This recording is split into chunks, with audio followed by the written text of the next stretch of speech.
Ciao ragazzi, my name is Anthony. Welcome back on Into Worldwide. For the first time ever, I have forgotten to close my door. Give me a sec.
Oh, yo, I was muted that whole time.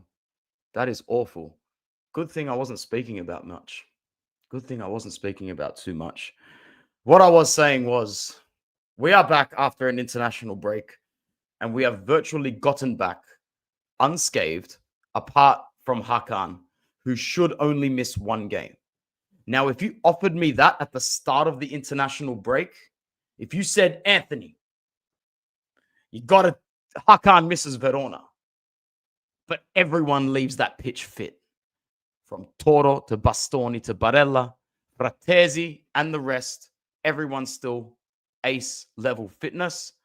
I say, no problemo. Give it to me. Feed it to me. We will get through it. We will be okay. Straight away, my mind raced to one thing. Does anyone remember Fiorentina last season? I believe that's when Hakan copped an injury. Maybe a suspension. No, I'm pretty sure it was an injury, actually. Pretty sure it was an injury.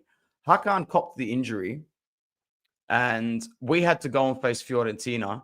I believe it may have been the match where Nico Gonzalez missed a penalty. He rolled it to Jan Sommer. Let me know in the comments if you remember that moment. Fiorentina, last season, no Hakan. Did Aslani provide the assist for Lautaro there? You know what?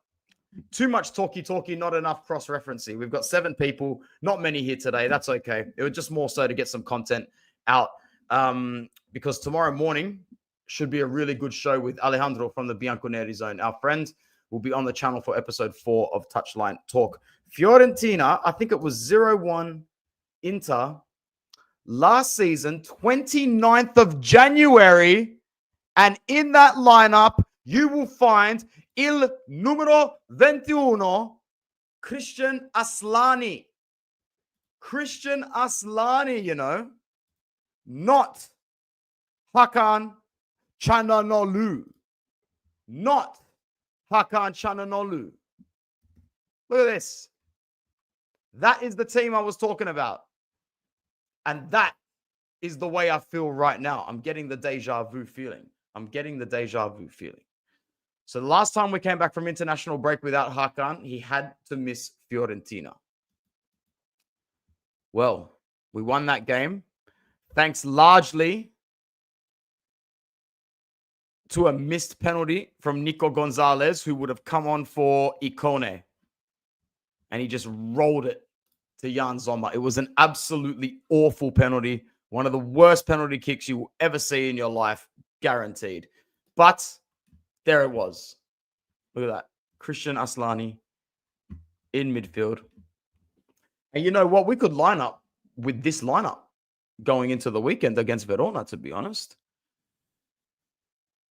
Yeah, except for Fratesi, you're probably going to see Barella, although you could see Fratesi. Instead of Augusto, you could see Di Marco, although Carlos Augusto, we do have a little bit to talk about him returning to the team because I'm pretty sure he actually is returning to the team at the moment. He's training. So, yeah, not bad. Not bad, I'd say. Not bad, I'd say. We're not looking too bad, you know?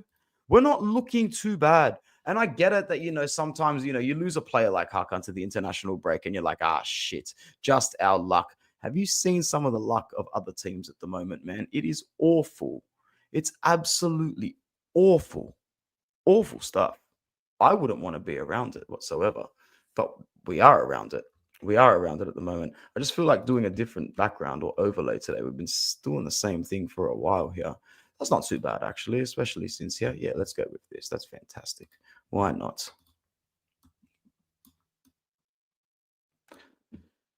And yeah, bro. Like I said, if you offered it to me at the start of the international break, just Hakan and Hakan only, I'd actually take it, bro.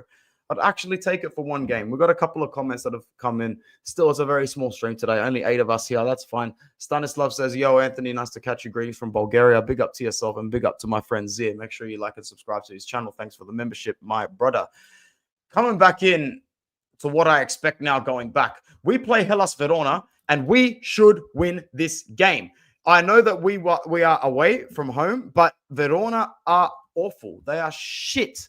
They are actually wank. They're a horrible football side. They are, in my opinion, the second worst side in Serie A. Like, I know that the Serie A standings don't say that, but to me, they were one of the worst squads going into the season. I rated teams like Parma, Como, and Genoa all better than them. Verona's 14th at the moment. They've got 12 competition points, 4 wins, 8 losses, 4 losses in their last 5 games, with their only win coming against, who was it? Let's have a look. Against Roma. How fucking embarrassing for Roma, honestly. Absolutely embarrassing for Roma. But, you know, Monza should be doing better than Verona are doing this season. Cagliari should probably be doing better than Verona this season. Verona are awful, bro. They are actually shit. And they've got no players. And this is going to be an awesome clip when we draw this game 1-1. Because that might be my prediction. The anti-jinx is back. The anti-jinx never left. Ever. Ever. The anti-jinx has never left. Off the top of my head, before I even look into predicted lineups, which probably are not up yet because it is Mercoledì, and our game is probably on Lunedì next week. Suslov, not bad when he's on the ball, can really create danger. If we can't mark Darko Lazovic at this point, I've lost all hope. There's no way that we should also be allowing their defenders to be able to muscle the likes of Turam or Lautaro or Taremi, for that matter, out of the match. I can't even pronounce the Polish guy's name. Coppola is the only one I'd be able to say off the top of my head, and Davide Farioni. That's it. Are these players that scare you? Are these players that scare you, or are these players that should be thinking about their career in Serie B? So can Inter beat a Serie B level side without Hakan Çalhanoğlu? Can we beat a Serie B side without Hakan Çalhanoğlu? Let's do that. Let's do that. What's up, Tim? Hey, man, pumped for Inter to be back. I'll be watching this from the start at high speed to catch up. Bro, you won't miss much. Honestly, like as always, I was late. The intro went long, and this time there was a third cherry on top of me speaking on mute for 90 seconds. So, yeah, if you know, you know. But overall, Kasper Tenjet is probably going to be their best player. The Danish forward, 4 goals this season, in my opinion. Not in my opinion, off the top of my head. Possibly 5. Yeah, it's 5. I think he scored 5 goals this season. Because he scored against Roma. He scored against... Who else have they played? Oh, see, Verona's a hard team to try and remember. Yeah, it's not exactly easy. Like, you can rattle off all the bigger games. No, I can't even remember. He would have probably scored against Venezia because they beat Venezia. That's 2 wins. Let's see if we can get the other 2 Verona wins off the top of my head. They got pumped by Fiorentina. Got pumped by Juve. They won the first game of the season against Napoli, didn't they? They won the first game of the season against Napoli. I don't think he scored. No. He would have scored in that game. Yeah, he scored in that game as well. So there you go. He's going to be the biggest threat, but we need to just nullify him. Our players, on the other hand, are looking fine. Yes, they would have represented on international duty to a much larger scale than the Verona footballers, but I'm not using that as an excuse. No way am I using that as an excuse. No way. Inter needs to go and beat a Serie B side. Am I really, is that too much? Is that too much to ask? I don't think so. I don't think so at all. What else have we got? All right, I got a couple of things that I want to speak about today. So let me just go to my quick notes. Hope everyone's doing well. We've got 11 people with us right now. Like the video, subscribe if you're new, and I very much look forward to seeing you guys again in about 14 hours time on this channel for episode 4 of Touchline Talk with Alejandro from the Bianconeri Zone, my friend, our friend and partner of the channel. Very good stuff. What are we thinking about? Okay, let's start with the negative, because there's only one real negative I wanted to talk about. How you going, White Suburban Kid? Good to see you, bro. I want to talk about Lautaro. And just as I've said that, Eduardo said that. Any chance he can start replicating some of this Argentina form for us? Oh, yeah. We're going down that route. What, you think I was going to come here and say world-class Lautaro should have won the Ballon d'Or? Fuck that. I'm pissed off now. Why does this guy up the ante every time he plays against his prissy little boyfriend, Lionel Messi? I get it. You're taking the guard from the best player of all time. I get it. I get it. You are the big thing. You are taking over Messi. Show it. Show it for us. Do something. Do anything. Do more than what you've done recently, yeah? Show us something more. It's not good enough. It's not good enough. I see him score that goal today, and not only that, he played pretty well. I saw that goal today and I went, Jesus Christ, bro. You've got that in you. Yet the basics are flowing from you this season, flowing away from you. That's what I mean. It's not good enough, Eduardo. It's not good enough. Everybody. It's not good enough. We'll see. We'll see what happens. We'll see what he does. I don't know if he'll even start this game because he'll be returning a little bit late. Did you know that he now becomes joint 5th top scorer in Argentina history? Do you know who he equaled? Diego Armando Maradona. This guy has just as many goals as the only other player besides Messi that could be in the greatest of all time discussion. It's an Asada fest up in there. Argentina win the game 1-0. Lautaro Martinez, eh? Let's see what happens with us, guys. It was such a good goal, wasn't it, bro? It was world class. It was a world class goal. Only the best of the best can pull off anything remotely close to that. You know what, for the record, what business does Messi have pulling an assist from there with that many people marking him in that tight of a space? You see that assist, Santopioli? You see that assist, Fra? You see that? What business has he got delivering a ball like that in that area? Like, fuck.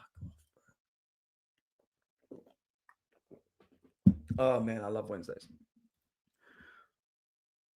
Same amount of goals as Maradona for Argentina. It's crazy. It's absolutely mental. Next update. Stefan de Vrij came out saying that he would like to stay at Inter. I wanted to address this on stream today. He needs to go for me at the end of the season. He's shown that he's not better than Francesco Acerbi. And even though Acerbi should probably go as well, I'm willing to part with both of them if we need to. If we need to. I know it's very early to talk about, but he's going to have to come up to an extension point soon or we lose him for free. Do you think Stefan de Vrij still has value in a market? And if so, do you let him go at the end of the season? I want you to leave a comment below once the video is finished or once you watch this back. When you're watching it back now, comment saying, Anthony, in regards to SDV. And then put your thoughts there, please, because I'm very curious. I want to hear what these fans have to say, what my fans and the fans of Inter Worldwide have to say, because we're going to have to make a call soon. Either renew Acerbi for a year and get in the market, or let Acerbi go, keep de Vrij, or let them both go. I vote extend Acerbi for one season, let de Vrij go. That might be a little bit more complicated than what's expected. A couple of other things, market related.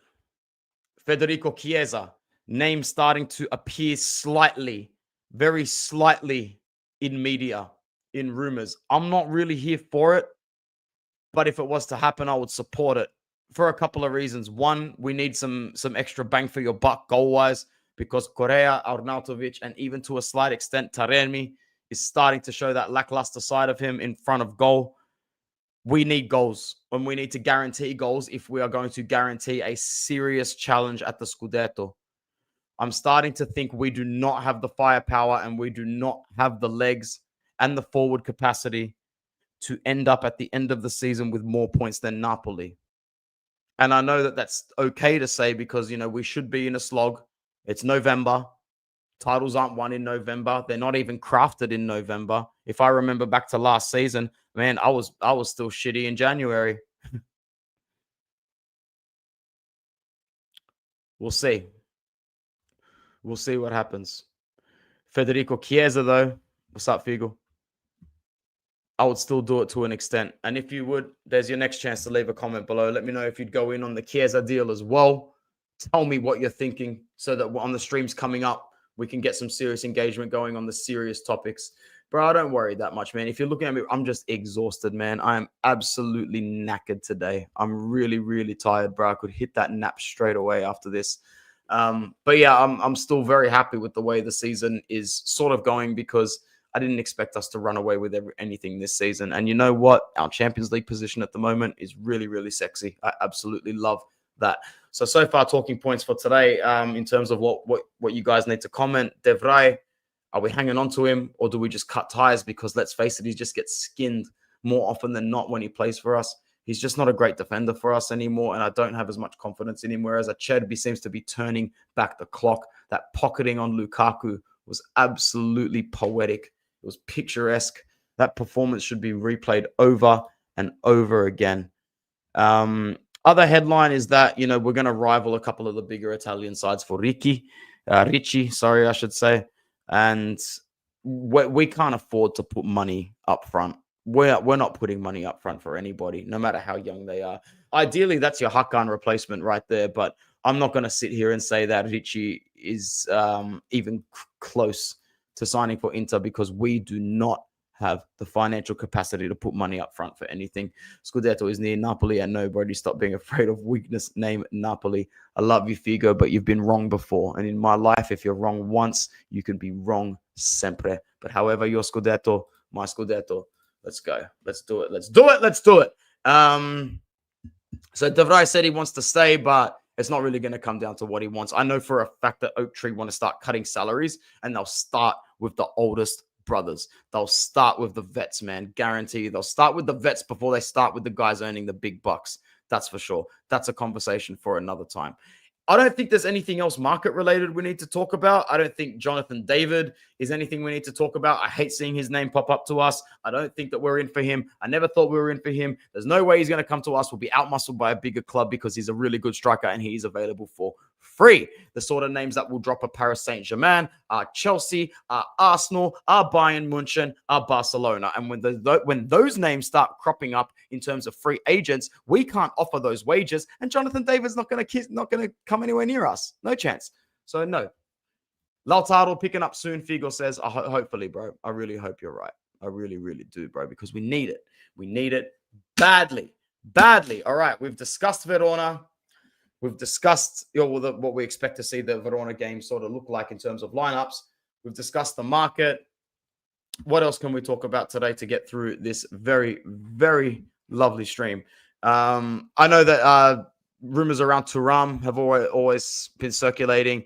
I don't think Thuram wants to go anywhere. And unless someone offers like 70, 75 mil plus, we're not even going to entertain those sort of offers. I really don't think we will. It's very hard to think of a player that can come in and replace his output, replace his, technicality for Serie A. I don't think that that's going to happen, though. I don't think that he's going to go anywhere just yet. I wouldn't be opposed to it because I know the sort of money that he could skew.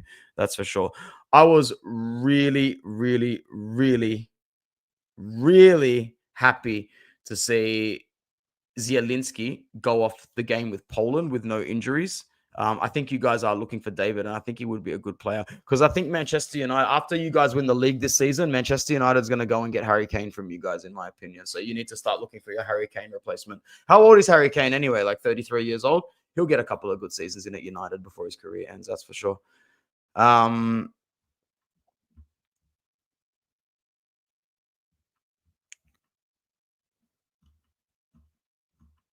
Sorry, I'm just reading this story about Zielinski and Ronaldo after the game. Zielinski got in trouble for taking a selfie with Ronaldo, even though they got pumped.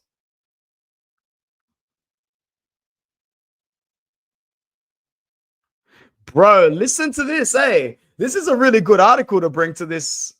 What the? I want to get copyrighted.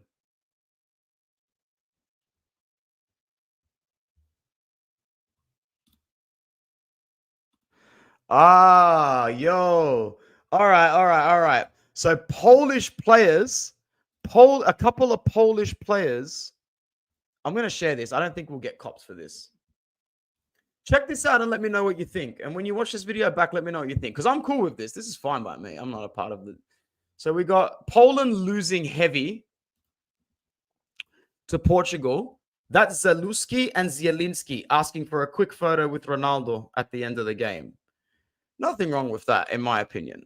I think it's fantastic. I love Cristiano Ronaldo. I'll always love Cristiano Ronaldo because I don't let my ego get in the way of who I like in football.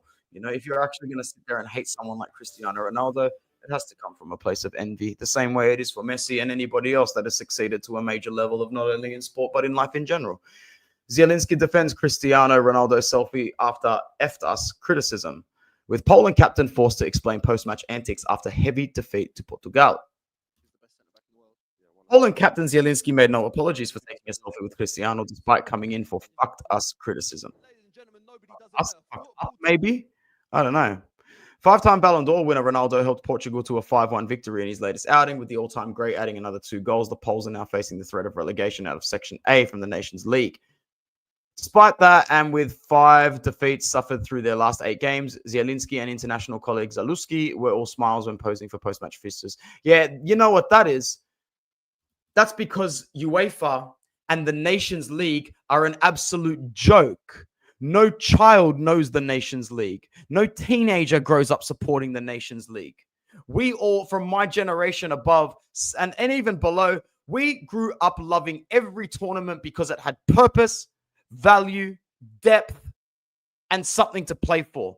The Nations League is a fucking can, bro. No one cares. I guarantee you right now, Zielinski doesn't take a selfie with Ronaldo if Poland draws 1-1 in a Euro qualifier or a World Cup qualifier. Mark my words. That is a Nations League selfie. It is an act of casuality in perfect context to the casuality of that tournament. Bum the Nations League. Perfect from Zielinski. Nobody cares about the Nations League. Take a selfie with Ronaldo. Take a selfie with his son. Whatever you need to do. Let's go to some comments. Apparently, we're looking at David. Bro, got to be a backup. If we get rid of Kane, you want Yikorez. How do you say his name again? Yikorez? Yokerez. The G is silent, right? I reckon a million different people pronounce it differently. I haven't watched much news in the last 4 to 5 days, so I've probably missed the last 4 to 5 days where every Manchester United channel and news in the world has said its name 55 times. It's good to see you, Nick Knox, my member, bro. Regardless, our team is overrated. Yeah, I think we've got a low-key shot, but we'll see. We'll see. He plays for your rivals. Oh, who do you support? Al Hilal? Now they'd be adding random tournaments, bro. This is the reason why he took the selfie, because the Nations League is a joke. Absolute joke. So the ex-Poland skipper, what's going on here? Question by many with the ex-Poland skipper back saying, it's not my thing. Times used to be different. We get 5-1 and have to ask Ronaldo for a picture. The guy who effed us a moment earlier. Okay, that's what the criticism is. Do we really have no honor in us? Today's social media is the most important thing, and the first one to post a picture with Ronaldo better. I agree to a certain extent what you're saying, but it's the Nations League. It's a friendly. It's a friendly, cuz. It's not a qualifier for a major tournament. I don't understand it. Coach Probiez should react. All that was missing was for him to take a photo with Ronaldo or maybe swap jackets with Martinez. I guess I'm not cut out for these times. It's sad. I guess I'm cut from a different cloth. Today's world. Yeah, exactly right. You're not for it, cuz. Zielinski is aware of the noise and his antics have generated, but has responded by saying, Nicola and I approached him, asked for a photo, and took it. Neither Cristiano nor we had a problem with it. That's all. I'm not interested in what's going on social media. Bro, he's probably going to go home and show his wife and show his kids and go, hey, look what yeah, you know this guy? Yeah. You don't support my sport at the moment, but you like this guy, don't you? Oh my God, everyone needs to relax. I felt like taking a picture. That's it. Why is it unbecoming? The inter midfielder added, we lost the match, but what should I do? Hide in the corner? I went up to him and asked for a picture. That's it. That's what I felt like doing. He has the right to have his own opinion. Yeah, Zielinski doesn't care, bro. He doesn't care about his international career anymore either. He's just taking a chill pill now. That's a reaction from a guy who knows that he doesn't really care about anybody. Why would he? He's done his time. He wants to focus on Inter. Good on him. So, yeah, some nice talking points for us in the comments for you guys to leave, most notably on, the Lautaro situation with Argentina and us. Let me know how you guys think we'll go for Verona. It's too early for me to focus on things like a match preview. But what we can do is take a look at the Classifica before we head off so that we know what we're dealing with. It saddens me to look at this. I hate looking at it because all I can think about are 4 points that we should have gotten from Napoli, an extra 2 from Napoli and an extra 2 from Juve. And that would have meant that they would have been an extra 2 behind. It shits me. I'm pissed. I'm pissed off. Napoli 26, Atalanta 25, Fiorentina 25, Inter 25, Lazio 25. Man, we are going to have a good chat about this tomorrow morning. Alejandro and I on Inter Worldwide. It's going to be a great show. Great show. Napoli, Atalanta, Fiorentina, Inter, Lazio, Juve, Milan making up the top 7. I don't know why Milan's in this picture at the moment. Let's just do it like that. That's a lot more. That's a lot better. It's going to be an interesting match day because I believe Juve and Milan play each other. So if we can actually switch up to the fixtures for a second. We have Verona and Inter Sunday. We've got the first game. I don't want the first game, bro. I don't want the first game. This weekend, this Sunday could be an absolute disaster. I have a lot of family to see. I have a lot of conversations to have. I'm going to be around a lot of Italians. I do not want to go into my Sunday with dropped points. It is time to aggressively gear financially in this fixture. It must be a victory. It must be a victory for Inter. My prediction is 1-1. My God. Milan play Juve in a match where one of them or both of them have to drop points. In this situation here, a draw is the best result, with a Milan victory being the second best result. Parma are a very tough team to go to at home, so Atalanta will not get through that fixture easily. I can guarantee you now. However, with the way Retegui is playing, with the way Gasperini has a man for every bloody position and more, it is an absolute joke the way they are playing, man. It really, really is. When I look at their depth, it's absolutely insane. It's absolutely insane. And I don't think if Parma's going to be able to contain them, like how are they going to contain Lookman? How are they going to contain Edison? How are they going to contain De Catalare if he's playing? What about Zaniolo if he's got minutes in him? Bellanova's running amok, and if not, Cuadrado's there, Zappacosta's there. They got wing backs. Samazic is playing well in a low-key side. I don't know if you guys read this week, but apparently Scamacca and Scalvini are ready to return to training.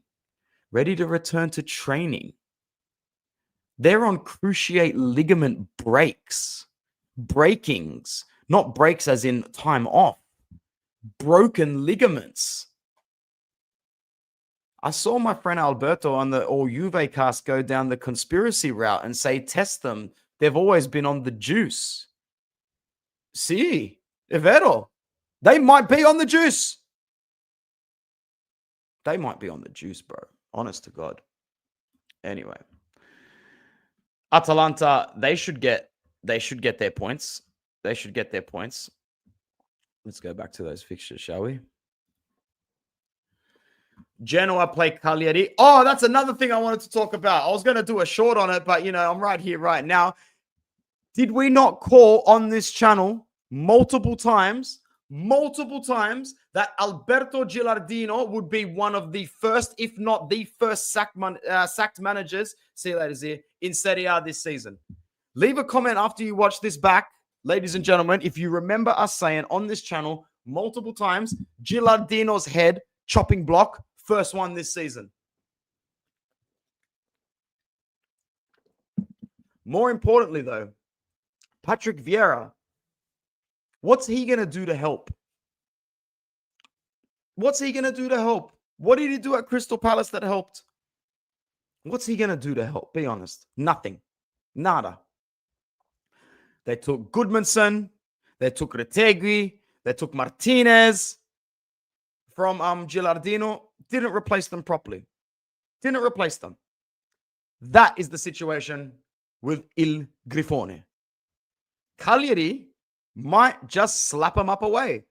But new manager, new motivation. Como Fiorentina, low-key, very entertaining fixture. Low-key, very entertaining fixture. Great opportunity for Fiorentina and Palladino to keep going the way that they've been going, because they have been absolutely incredible, haven't they? Look at Fiorentina go. Look at their squad and how well they're performing. Look at the results that they have had. They've just been so good. So good. That 5-1 against Roma. My God. My God. Hummel's got an own goal. That's probably why he was being shunned out of the lineup so often. How did they line up on that day? De Gea, Dodo, Comuzzo, Ranieri, Gossens, Adli, Cataldi, Colpani, Beltran, Bove, and Ken smacked that Roma side in the ass. Palladino doing his thing. Well done. Roma, of course, now without Ivan Juric and with Claudio Ranieri. With Tinkerman Ranieri. He's back again. Back again, Ranieri. Oh no. Why do they have to play Roma? I mean, Napoli. Poor Ranieri. Give the guy a break. That's a really good chance for Napoli to drop points in this game, though. It'd be really good if Roma can sneak something out of them. Torino play Monza. Lazio should get points against Bologna, who are starting to make an ascension back up. Empoli face Udinese, two Dross teams and two Drosser sides in Venezia and Lecce. Overall, it's not the most entertaining match day. It's not the most entertaining match day, but you've got a couple of good fixtures in there, big ones wise. You've got Napoli, Roma, which should be entertaining, and you've got Milan, Juve, which is the fixture of the round. Overall, Verona, Inter won't be a good game at all. Parma, Atalanta should be decent. I would say Como Fiorentina is probably your wild card fixture that will give you the best bang for buck entertainment wise. That would be a really good game to watch. When is it? Monday, 1 a.m. Unfortunately, as usual, I can't tune into these sort of games. That is it for today, my friends. Why not? It's almost 40 minutes long, although we did start a little bit late. Thank you to everybody that came in. We had a high of about 12 or 13 people, which is more than enough for a quick 30-minute chat on the spot. Once again, more importantly, the whole reason I did this video, I had no plans to do a video today. The reason I did do a video was to announce to anybody watching and that watches it back to please look out for episode 4 of Touchline Talk with Alejandro on the Bianconeri Zone. It's at 6:45 in the morning for me, Sydney time. I think it's about 9:45 for him in European time in Belgium. So I will see anybody there. I will see him there, and I'll see you guys later. Thank you guys for watching again. Forza Inter. We will be back with that content tomorrow, and also obviously some content post Verona. All right, ciao.